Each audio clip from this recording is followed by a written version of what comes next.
Hello and thank you for tuning in. I'm Jace of Freecaster Fables, and this is a channel for Dungeons & Dragons Adventurers League support, tutorials, reviews and advice. Today I'm talking about a beginner's guide to starting in Adventurers League, and noting that this is not a beginner's guide to starting Dungeons & Dragons specifically. I have a couple of things that I want to go through today, so let's see how fast we can get through them and make a video as concise and short as possible. First of all, with Adventurers League, you must start with a level 1 character. Don't worry too much about the specifics of that character, because you can change pretty much everything about it before you play your first game at level 5. I can go into more depth about that in a different video. I can talk about how to adjust different things for different types of play and so on and so forth, but for the sake of it, don't stress too much about level 1 characters or tier 1, that is level 1, 2, 3 and 4 characters. You can even start with a module, a pre-made character that somebody gives you, and then tweak it to your heart's content later on.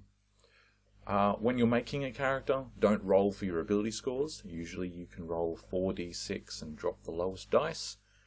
Don't do that specifically for Adventurers League. You can either buy your ability scores using the point buy system on the basic rules, page 9 and 10, or in the player's handbook, or you can use the standard array of scores, being 15, 14, 13, 12, 10, 8. You don't roll for hit points upon leveling up. You only take the average hit points that is listed in the brackets underneath your class feature, such as fighter, druid, cleric, so on.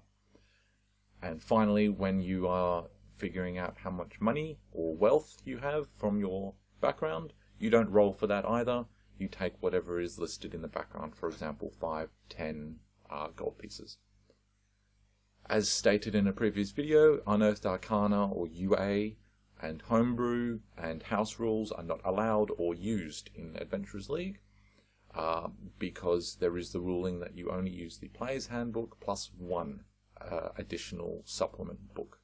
That means if you pick Xanathars to take class features out of, you are stuck with Player's Handbook stuff and Xanathar stuff for that character. That does not overflow onto other characters. It's just for that character, but you're stuck with it. You can change it at any point before level 5, but you will be stuck with that choice. For example, again, you can pick a Kenku from Volo's Guide to Monsters, and you will be stuck with only Volos as your additional supplement, which means, for example, no Xanathars. Games using the Eberron setting are rare at the moment, as there are many more adventures, modules and seasons using the Forgotten Realms or Faerun setting. There are, in fact, 9 separate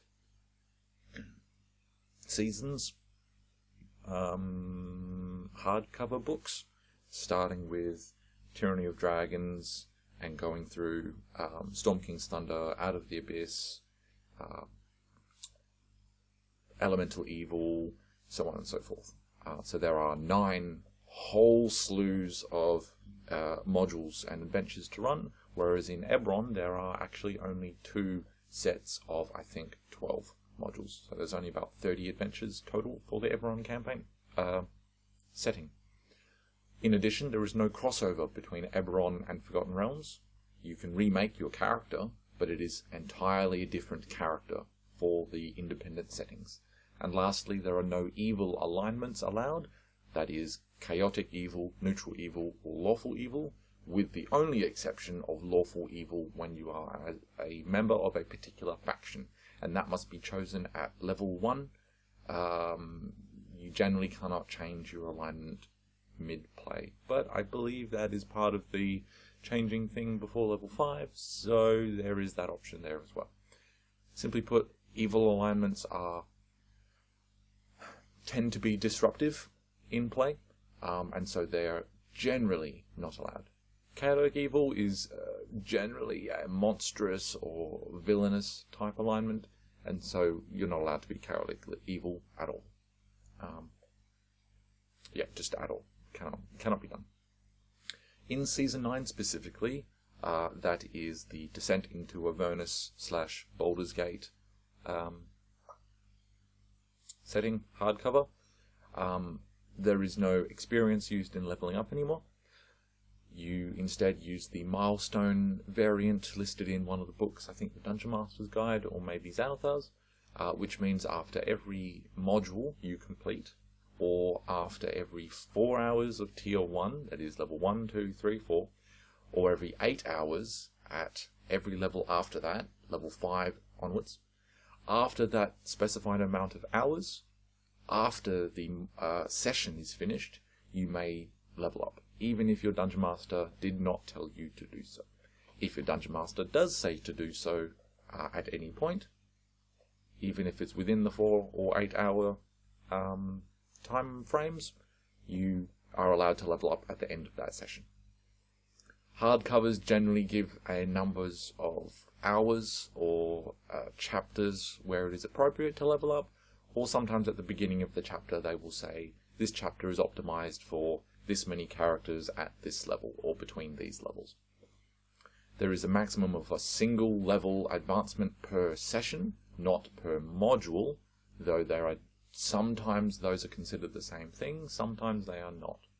You are allowed to decline a level up, and that has particular effects, including such that your gold earnings become restricted, and that gold earnings is not modified or changed or reduced if you purchase items.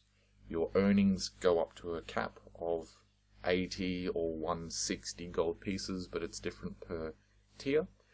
Once you earn that amount, it doesn't matter if you buy things and reduce your current amount of gold, you've still earned 80, and as such you cannot earn any more until you increase in level, at which point that cap gets dropped back to 0, and when you are at different tiers, the cap is different. That can be found in the Adventurers League Player's Guide, and also in the Dungeon Master's Guide. Other things that happen when you decline a level, of course you don't increase in level, obviously, but the earning of downtime is only gained, you only gain downtime days when you increase in level. So if you decline a level up, you also don't get any downtime. A couple of reasons why you would decline a level is because you might want to complete the 6 or 7 tier 1 adventures instead of leveling up 2, 3, 4, then you are a different tier, and so you can't participate in the remaining tier 1 adventures because you are above the level. So at level 4, once you complete a module, you might decide to decline the level up, continue as that character, continue with your table to keep playing an amount of adventures. Maybe somebody joined a session later than you, and so they are a level behind you. Sometimes you might just want to wait for everybody to reach your level. Maybe you took a character somewhere else and got a level, so now you're higher than the rest of your usual table. Generally it's those kinds of reasons, and there's other reasons around that you can think of and read up on as to why you might decline a level. But simply put, it's not a huge issue table-wise if you decline a level, but in terms of numbers, you are losing out on a significant amount of things.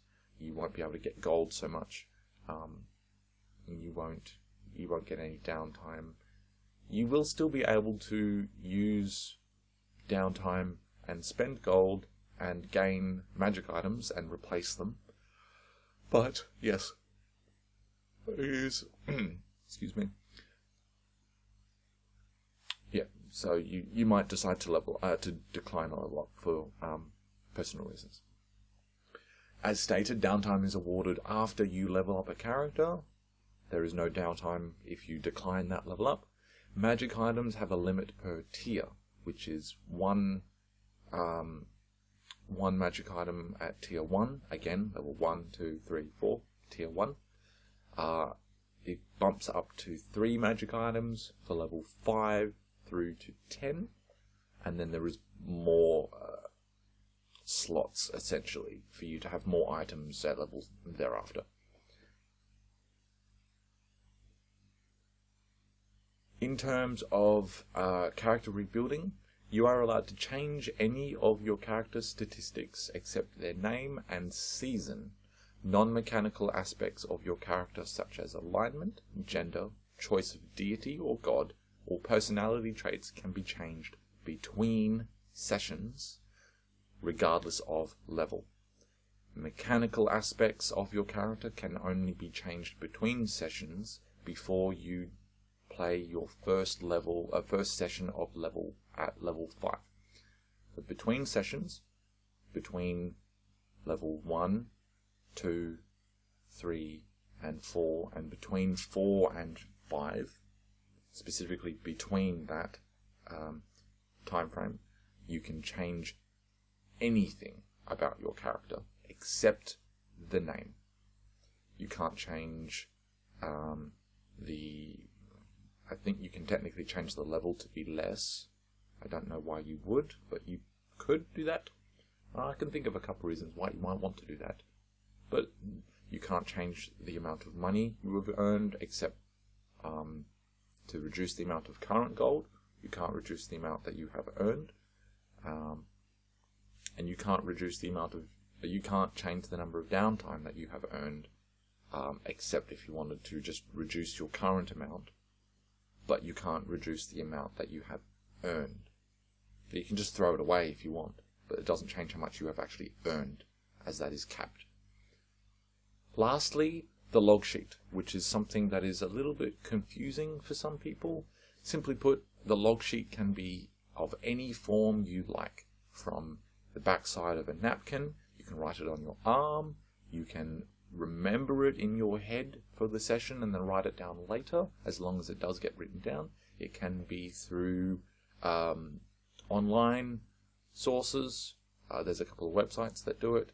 You can write it in a journal, any form that you would like, as long as it does get written down, and you ensure that you write down for each session the character you played, their level, their amount of money they currently have, and what if they have reached the cap of money or wealth, how many magic items they have and what they are, the amount of downtime they have earned and how much they have currently, any story awards that they might have earned or used, and the module name that you played with that character in that log entry. It is not required anymore for you to record your Dungeon Master's name or DCI number, so if you don't know what that is, don't worry about it, it's not required anymore.